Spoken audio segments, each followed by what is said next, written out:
நம்ம இன்னைக்கு sublimation box designing business பத்தி தான் இந்த வீடியோல பார்க்க போறோம். ஃபியூச்சர் 2030 வரைக்கும் இந்தியால இந்த பிசினஸ்க்கு ஒரு நல்ல growth இருக்கு. பிகாஸ் இப்பதான் பீப்புள் சொந்தமா கடை ஓபன் பண்ணாலே எந்த பேக்கேஜிங் கஸ்டமர்ஸ்க்கு ப்ரொவைட் பண்ணாலும் அவங்க ஸ்டோர் நேம் அதுல ஒரு டிசைனிங்காவோ லோகோவாவோ இருக்கணும்னு எதிர்பார்ப்பாங்க. அப்படி பாத்தீங்கன்னா இந்தியால எவ்வளவோ ஸ்டோர்ஸ் இருக்கு. உங்க ஊர்லயே கூட நீங்க அப்ராக்சிமேட்டா ஒரு 10 ஸ்டோர்ஸ்க்கு போய் உங்க ஸ்டோர் நேம்ல டிசைனிங் பாக்ஸ் பண்ணி கொடுப்போம்னு அவங்க கிட்ட சொன்னீங்கன்னா கண்டிப்பா அக்செப்ட் பண்ணிப்பாங்க. ஓகே, இந்த பிசினஸ் பத்தி இன்னும் டீடைலா தெரிஞ்சுக்கலாம். இதுக்கு தேவையான மெட்டீரியல்ஸ் அண்ட் டோட்டல் இன்வெஸ்ட்மெண்ட் பாத்தீங்கன்னா ஃபர்ஸ்ட் நீங்க வாங்க வேண்டியது சப்ளிமேஷன் ஹீட் பிரஸ் மிஷின். இதோட பிரைஸ் பாத்தீங்கன்னா 16,000 ஆகும். And thermal laminating sheet 1 roll வாங்குனீங்கன்னா 460 rupees ஆகும். தென் ஒரு இங்க் பிரிண்டிங் மிஷின் வாங்குனீங்கன்னா அதுக்கு ஒரு 24,000 ஆகும். அப்புறம் 799 rupeesக்கு ஒரு high temperature tape and sublimation heat transfer paper 100 pagesக்கு 290 rupees ஆகும். பட்ஜெட் பேப்பர் 1 ரோலுக்கு 800 ஆகும். Heat preventing gloves 400 rupees. Then இந்த பிசினஸ்க்கு தேவையான ஒயிட் மெயிலர் பாக்ஸ். இந்த ப்ராடக்ட் உங்களுக்கு அமேசான்லயே கிடைக்கும். அதோட 100 pieces 650 rupees ஆகும். தென் நீங்க இந்த பிசினஸ் உங்க வீட்லயே பண்ணணும்னு நினைச்சீங்கனாலும் பண்ணலாம். அப்படி இல்லனா 5 to 7K குள்ள ரெண்டுக்கு தனியா இடம் எடுத்து அங்கேயும் நீங்க பிசினஸ் பண்ணலாம். இதெல்லாம் சேர்த்து உங்களுக்கு டோட்டல் இன்வெஸ்ட்மெண்ட்டும் பாத்தீங்கன்னா 50,000 ஆகும். இதுக்கான ஸ்பேஸ்னு பாத்தீங்கன்னா 100 square feet உள்ள ஒரு ரூமே போதும். இந்த பிசினஸ்ல நீங்க டிசைன்ஸ் பண்றதுக்கு கம்ப்யூட்டர் வேணும். அப்படி இல்லனா நீங்க உங்க மொபைல்ல டிசைன் பண்ணி கூட பக்கத்துல இங்க் பிரிண்டர் யூஸ் பண்ற கடைக்கு போய் பிரிண்ட் பண்ணி வாங்கிக்கலாம். பட் உங்ககிட்ட ஒரு கம்ப்யூட்டரும் இங்க் பிரிண்டரும் இருக்கிறது பெட்டர்னு சொல்வேன். இப்போ மந்த்லி இன்வெஸ்ட்மெண்ட் பத்தி பார்க்கலாம். தெர்மல் லேமினேட்டிங் ஷீட் 2 ரோல்ஸ் வாங்குறீங்கன்னா 920 rupees ஆகும். தென் பிரிண்டருக்கு இங்க் ரீஃபில் பண்றதுக்கு கலர் இங்க் ஒரு செட் வாங்குறீங்கன்னா 600 rupees ஆகும். தென் ஹை டெம்பரேச்சர் டேப் 2 வாங்குறீங்கன்னா 1600 ஆகும். அப்புறம் sublimation heat transfer paper 300 pagesக்கு 580 rupees ஆகும். பட்ஜெட் பேப்பர் 2 ரோலுக்கு 1600 ஆகும். தென் மிஷின்ல ஏதாச்சும் இஷ்யூஸ் ஏற்படுதுன்னா அதை சரி பண்ண ஒரு 3000. டோட்டலா மந்த்லி இன்வெஸ்ட்மெண்ட்டுக்கு 8000 ஆகும். வீட்ல இருந்தே பிசினஸ் பண்றவங்களுக்கு தான் இந்த 8000 ஆகும். சப்போஸ் நீங்க வெளியில ஸ்டோர் மாதிரி வச்சிருக்கீங்கன்னா அதோட ரெண்ட், எலக்ட்ரிசிட்டி பில், அதர் எக்ஸ்பென்சஸ்க்கு 10,000 வச்சுக்கிட்டீங்கன்னா டோட்டலா உங்களுக்கு மந்த்லி இன்வெஸ்ட்மெண்ட் 18,000 ஆகும். சரி, ஓகே, இவ்வளவு நேரம் இன்வெஸ்ட்மெண்ட் பத்தி பார்த்தோம். இப்போ இதுக்கு தேவையான லைசன்ஸ் பத்தி பார்க்கலாம். நீங்க இந்தியால இந்த ஸ்மால் பிசினஸ் பண்றீங்கன்னா MSME ரெஜிஸ்ட்ரேஷன் ஆர் உதயம் ரெஜிஸ்ட்ரேஷன் பண்ணிருக்கணும். ஃபயர் NOC லைசன்ஸ், தென் GST ரெஜிஸ்ட்ரேஷன் பண்ணிருக்கணும். சப்போஸ் நீங்க ஆன்லைன் ஸ்டோர்ஸ்ல லைக் அமேசான், ஷாப்பிஃபை இந்த மாதிரி சைட்ஸ்ல பிசினஸ் பண்ண போறீங்கன்னா அதுக்கு கண்டிப்பா நீங்க GST ரெஜிஸ்ட்ரேஷன் பண்ணிருக்கணும். அப்படி இல்லாம உங்களோட பிசினஸ் நீங்க எக்ஸ்போர்ட் ஆர் இம்போர்ட் பிசினஸா பண்ண போறீங்கன்னா அதுக்கும் நீங்க கண்டிப்பா IEC ரெஜிஸ்ட்ரேஷன் பண்ணிருக்கணும். நீங்க கூகுள்லயே கவர்மெண்ட் வெப்சைட்டை யூஸ் பண்ணி ரெஜிஸ்ட்ரேஷன் பண்றதுக்கு ஒரு 500 ஆகும். பிளஸ் IEC கோட் ரெஜிஸ்ட்ரேஷன் பண்றதுக்கு 999 ஆகும். டோட்டலா உங்களுக்கு 1499 பே பண்ற மாதிரி இருக்கும். எக்ஸ்ட்ரா ஃபீஸ் பே பண்ண தேவையில்ல. ஆர் ஃபியூச்சர்ல இந்த பிசினஸ் மூலமா உங்களுக்கு நல்ல growth வந்து கம்பெனி ஓபன் பண்ண போறீங்கன்னா அதுக்கு கவர்மெண்ட் ரூல்ஸ் படி உங்க கம்பெனி பிரைவேட் லிமிடெட் கம்பெனின்னு ரெஜிஸ்டர் பண்ணிருக்கணும். ஓகே, இவ்வளவு நேரம் லைசன்ஸ் பத்தி பார்த்தோம். இப்போ ஏர்னிங்ஸ் பத்தி பார்க்கலாம். 1 பாக்ஸுக்கு 250 rupeesனு ரேட் ஃபிக்ஸ் பண்ணிட்டு 1 டேக்கு எக்ஸாக்ட்டா 10 பாக்ஸ் சேல்ஸ் பண்ணா கூட நீங்க 1 டேல 2500 rupees ஈஸியா ஏர்ன் பண்ணலாம். அப்போ 1 மந்த்துக்குன்னு கால்குலேட் பண்ணீங்கன்னா 75,000 நீங்க டோட்டலா ஏர்ன் பண்ணுவீங்க. ஃபர்ஸ்ட் நம்ம வெளியில ஸ்டோரா ஓபன் பண்ணிருக்கவங்களுக்கு மந்த்லி இன்வெஸ்ட்மெண்ட் பார்க்கலாம். உங்ககிட்ட மந்த்லி ஏர்னிங்ஸா 75,000 கிடைக்கும். அதுல உங்களோட ஸ்டோருக்கு மிஷின் ரிப்பேர்ஸ், ரா மெட்டீரியல், ஸ்டோரோட ரெண்ட், எலக்ட்ரிசிட்டி பில்லுன்னு 18,000 போக மீதி உங்ககிட்ட 57,000 இருக்கும். அந்த 57,000ல உங்களோட வீட்டு செலவுக்கு ஒரு 25,000 ஸ்பெண்ட் பண்ணா கூட மீதி உங்ககிட்ட 32,000 இருக்கும். அதுல அப்ராக்சிமேட்டா ஒரு 20,000 நீங்க சேவிங்ஸ்ல போட்டா கூட நீங்க ஒரு வருஷத்துல மட்டுமே 2,40,000 சேவிங்ஸ்ல வச்சிருப்பீங்க. இப்ப வீட்ல இருந்து பிசினஸ் பண்றவங்களோட மந்த்லி இன்வெஸ்ட்மெண்ட் பார்க்கலாம். உங்களுக்கும் அதே மாதிரி 75,000 கிடைக்குது. அதுல உங்களோட மந்த்லி இன்வெஸ்ட்மெண்ட்னு 10,000 போக மீதி உங்ககிட்ட 65,000 இருக்கும். அந்த 65,000ல உங்களோட வீட்டு செலவுக்கு ஒரு 25,000 ஸ்பெண்ட் பண்ணா கூட மீதி உங்ககிட்ட 40,000 இருக்கும். நீங்களும் அதே மாதிரி அந்த 40,000ல மாசம் ஒரு 20,000 சேர்த்து வச்சீங்கன்னா கூட ஒரு வருஷம் கழிச்சு உங்ககிட்ட 2,40,000 கையில இருக்கும். இந்த பிசினஸ் நீங்க பண்றதுக்கு ஈஸியாவும் இருக்கும், அதே டைம் நல்ல ப்ராஃபிட்டும் பார்க்கலாம். ஓகே, இந்த டிசைனிங் சப்ஸ்கிரிப்ஷன் பாக்ஸை நீங்க எங்கெல்லாம் சேல்ஸ் பண்ணலாம்னு பார்க்கலாம். இதை நீங்க எங்க வேணாலும் சேல்ஸ் பண்ணலாங்க.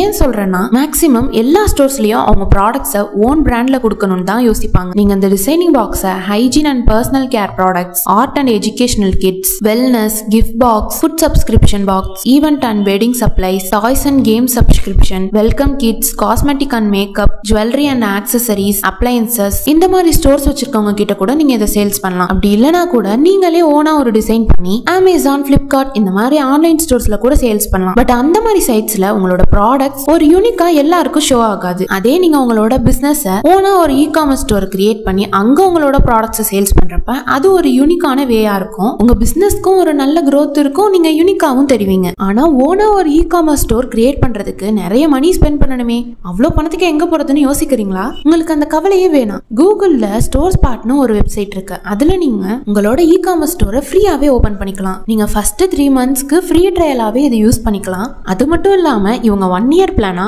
வெறும் 1499 rupeesக்கு நிறைய ஆஃபர்ஸ் அண்ட் ஃபியூச்சர்ஸ்க்கு இந்த பிளானை பண்ணி கொடுக்குறாங்க. இந்த பிளான் பிப்ரவரி வரைக்கும் மட்டும்தாங்க இருக்கு. சீக்கிரமா இப்பவே இந்த வெப்சைட்டை கூகுள்ல செக் பண்ணி உங்களோட ஆன்லைன் ஸ்டோரை ரிஜிஸ்டர் பண்ணிக்கோங்க. டிசைனிங்ல 2 டைப்ஸ் இருக்கு. நீங்க கஸ்டமைஸ்டு டிசைனிங்கும் பண்ணி தரலாம், ஆர் உங்களுக்கு பிடிச்ச டிசைன்ஸை கூட பிரிண்ட் பண்ணி சேல்ஸ் பண்ணலாம். தென் ஆன்லைன்ல சாரி சேல்ஸ் பண்றவங்க or any other e-commerce stores வச்சு சேல்ஸ் பண்றவங்க, அப்படி இல்லைன்னா இன்ஸ்டாகிராம்ல சேல்ஸ் பண்றவங்க எல்லாம் கூட கான்டாக்ட் பண்ணி உங்களோட டிசைனிங் ஒர்க் சேல்ஸ் பத்தி அவங்க கிட்ட சொல்லி அவங்க கிட்டவும் இதை சேல்ஸ் பண்ணலாம். சரி, ஓகே, இந்த பிசினஸ் எந்த ரீஜியன்ஸ்ல சேல்ஸ் பண்ணலாம்னு பார்க்கலாம். இந்த பிசினஸ் நீங்க அதிக பாப்புலேஷன் உள்ள ஏரியாஸ்ல கூட சேல்ஸ் பண்ணலாம். எக்ஸாம்பிளுக்கு சென்னை, கோயம்புத்தூர், மதுரை, திருச்சி இந்த மாதிரி ஏரியாஸ்ல அதிக ஷாப்ஸ் இருக்கும். உங்களுக்கு நல்ல growth இருக்கும். அதே சமயம் காம்படிட்டர்ஸ் தான் அதிகமா இருப்பாங்க. அதே பாப்புலேஷன் கம்மியா இருக்கிற ரீஜியன்ஸ்ல சின்ன சின்ன ஊர்ல அவங்க பிசினஸ் பண்றப்ப growth நல்லாவே இருக்கும். நீங்க ஓனா டிசைன் பண்ற பாக்ஸை ஆன்லைன்ல சேல்ஸ் பண்ணுங்க அண்ட் கஸ்டமர் கேட்கற மாதிரி டிசைன்ஸை ஆஃப்லைன்ல சேல்ஸ் பண்ணலாம். நீங்க டைரக்டா ஸ்டோர்ஸ்க்கு போய் உங்களோட பிசினஸ் பத்தி சொல்லி அந்த ஷாப் ஓனர்ஸ் கிட்ட அவங்க ஸ்டோர் நேம்ல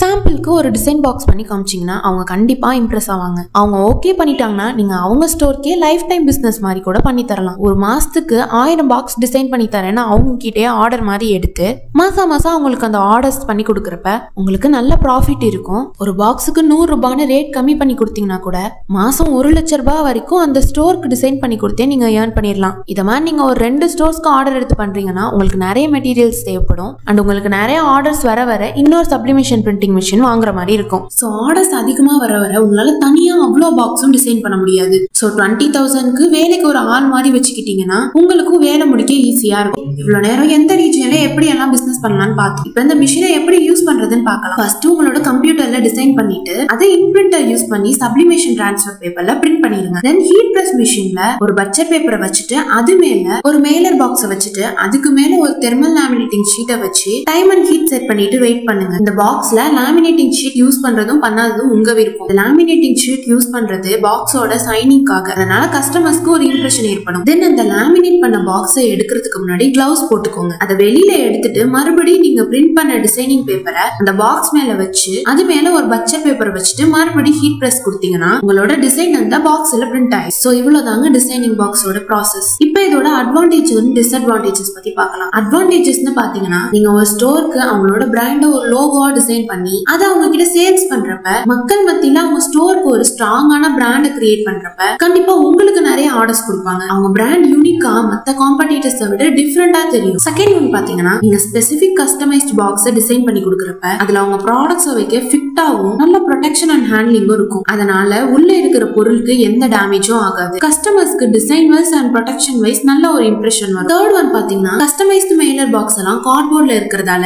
ஈஸியா ரீசைக்கிள் பண்ணிடலாம். உங்க பிசினஸ்ல என்விரான்மெண்ட்டுக்கு எந்த பாதிப்பும் வராது. ஃபோர்த் ஒன் பாத்தீங்கன்னா இந்த ஷாப் ஓனர்ஸ்க்கு இந்த பாக்ஸ் யூஸ் பண்றப்ப விலை கம்மியா இருக்கும். பிகாஸ் பேக்கேஜிங்காக தனித்தனியா ரா மெட்டீரியல்ஸ் வாங்கி பேக் பண்ற செலவும் டைமும் அவங்களுக்கு மிச்சமாகும். லுக் வைஸ் அவங்க ஸ்டோருக்கு நல்ல இமேஜ் கிரியேட் பண்றதால கண்டிப்பா நல்ல ஒரு கஸ்டமைஸ்டு பாக்ஸ் தான் ஷாப் ஓனர்ஸ் எதிர்பார்ப்பாங்க. இதோட டிஸ்அட்வான்டேஜ் பாத்தீங்கன்னா சின்ன சின்ன ஊர்ல இந்த பிசினஸ் பண்றப்ப நார்மலா ஒரு ஸ்டாண்டர்ட் பாக்ஸ் 25 ரூபான்னு விக்கிற இடத்துல உங்க டிசைனிங் பாக்ஸ் 100 ரூபான்னு விக்கிறீங்கன்னா இந்த ஷாப் ஓனர்ஸ் அவ்வளவு காசு கொடுத்து வாங்கணுமான்னு யோசிப்பாங்க. இதே நீங்க பெரிய பெரிய ஊர்ல உள்ள ஷாப் ஓனர்ஸ் கிட்ட இத பத்தி சொல்றப்ப அவங்களோட பிராண்ட் முக்கியம்னு புரிஞ்சுப்பாங்க. சோ எந்த ரீஜியன்ல இந்த பிசினஸ் பண்றீங்கிறது ரொம்ப முக்கியம். நீங்க ஒரு ஷாப்ல ஒரு மாசத்துல 1000 பாக்ஸ் ரெடி பண்ணி தரேன்னு ஆர்டர் எடுக்கிறீங்கன்னா அப்ப டிசைனிங் கூட சேமா இருக்கும். சோ அதுக்கு ரொம்ப டைம் எடுக்காதுன்னு வச்சுக்கிட்டாலும் ஹீட் பிரஸ் மெஷின் யூஸ் பண்ணி பிரிண்டிங் பண்றப்ப ரொம்ப டைம் எடுக்கும். சோ நீங்க சொன்ன டைமுக்கு ஒழுங்கா டெலிவரி பண்ண முடியாம கூட போலாம். அதனால நீங்க தான் டைம் மேனேஜ்மெண்ட்லாம் முன்னாடியே ஷெட்யூல் பண்ணி வச்சுக்கணும். இந்த பிசினஸ்ல இன்னொரு மைனஸ் என்னன்னா நீங்க டிசைன்லாம் பண்ணி பாக்ஸ் எல்லாம் ரெடி பண்ணிட்டீங்க,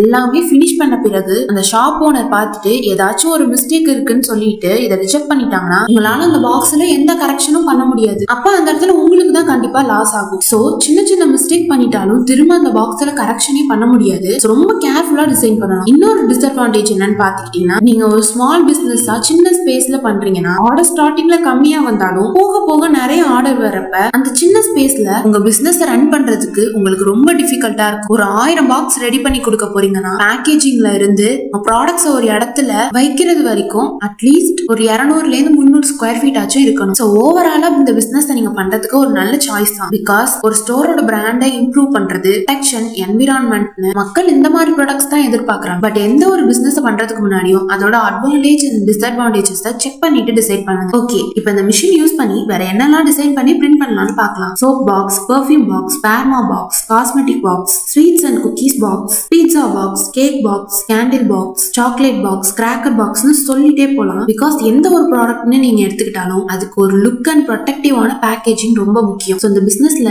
நீங்க நல்ல லாபம் பார்க்கலாம். பட் இந்த பாக்ஸோட சைஸ் மட்டும் அதோட கேட்டகரிக்கு ஏத்த மாதிரி மாறும். இந்த பிசினஸ்ல உங்களுக்கு நிறைய காம்படிட்டர்ஸ் இருக்காங்க. அதுல நீங்க எப்படி இந்த ப்ராடக்ட்டை யூனிக்கா டிசைன் பண்ணி ப்ரொடெக்டிவான பேக்கேஜிங்ல கொடுக்கணுங்கிறது ரொம்ப இம்பார்ட்டன்ட். ஓகே, இப்போ இந்தியால டிசைனிங் பாக்ஸ் பிரிண்டிங் பண்ற டாப் 7 கம்பெனிஸ் பத்தி பார்க்கலாம். Ink rollers packaging private limited, rapid print pack, Asian paper products, insta print pack private limited, NR distributors, Adinath packers, Arman packaging. இந்த மாதிரி கம்பெனிஸ் பெரிய பெரிய பிராண்ட்ஸ்க்கு டிசைனிங் பாக்ஸ் ப்ரொவைட் பண்றாங்க. இந்த பிசினஸ்க்கு நீங்க கொடுக்க போற பாக்ஸ்க்கு குவாலிட்டி, ப்ரொடெக்ஷன், லுக் ரொம்ப முக்கியம். இந்த மாதிரி நிறைய பிசினஸ் ஐடியாஸ் அண்ட் டிப்ஸ் பத்தி தெரிஞ்சுக்க நம்மளோட தொழில் தொடங்குவோம் சேனலை சப்ஸ்கிரைப் பண்ணிக்கோங்க. பை.